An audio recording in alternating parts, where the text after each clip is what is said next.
प्रिय रामायण प्रेमी भक्तों, अयोध्या से प्रस्थान करने के तीसरे दिन शत्रुघ्न ने महर्षि वाल्मीकि के आश्रम में विश्राम किया।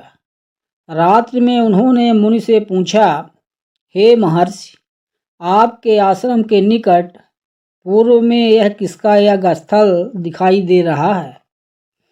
महर्षि बोले, हे सौमित्र, यह यज्ञ स्थल तुम्हारे कुल के महान राजाओं ने बनवाया था। मैं उनके विषय में बताता हूँ।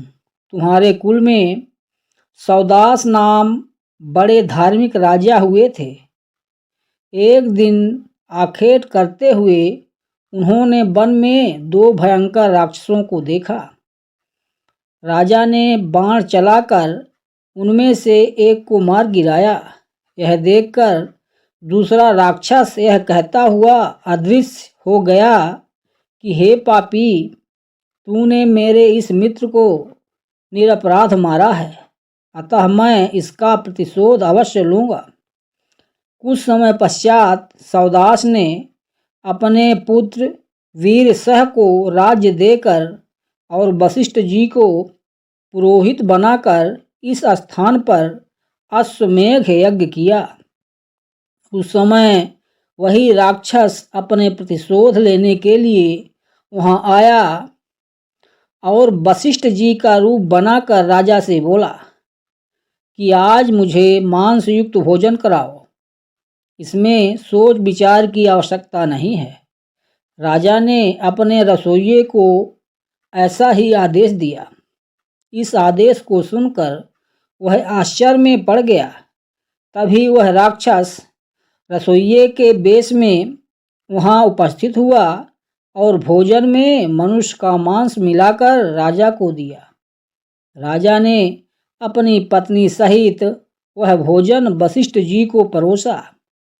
जब वशिष्ठ जी को ज्ञात हुआ कि भोजन में मनुष्य का मांस है तो उन्होंने क्रोधित होकर राजा को श्राप दिया कि राजन, जैसा भोजन तूने मुझे प्रस्तुत किया है वैसा ही भोजन तुझे प्राप्त होगा।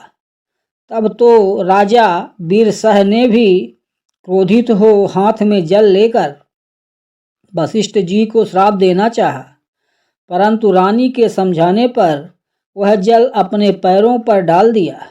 इससे उनके दोनों पैर काले हो गए। तभी से उनका नाम कलमाशपाद पड़ गया।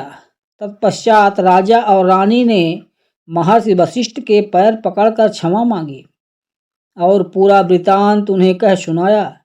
तब वशिष्ठ जी ने कहा कि राजन, 12 वर्ष पश्चात आप इस श्राप से मुक्त हो जाएंगे और तुम्हें इसका स्मरण भी नहीं रहेगा। हे शत्रुघ्न, इस प्रकार राजा कलमाशपाद उस श्राप को भोगकर पुनः राज प्राप्त कर धैर्यपूर्वक प्रजा का पालन करने लगे। उन्हीं राजा सौदास और राजा कलमाशपाद का यह सुंदर यज्ञ स्थल है।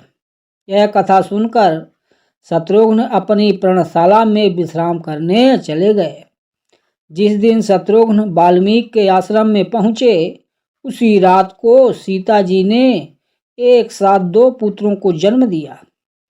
तपस्विनी बालाओं से उनके जन्म का समाचार सुनकर महर्षि ने एक कुशाओं का मुट्ठा और उनके लव लेकर मंत्रोच्चार द्वारा उनकी भावी बाधाओं से रक्षा करने की व्यवस्था की।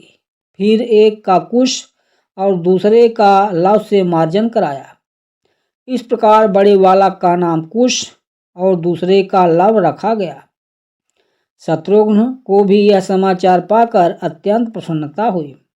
अगले दिन प्रातःकाल सब कृत्यों से निवृत्त हो शत्रुघ्न मधुपुरी की ओर चल दिए।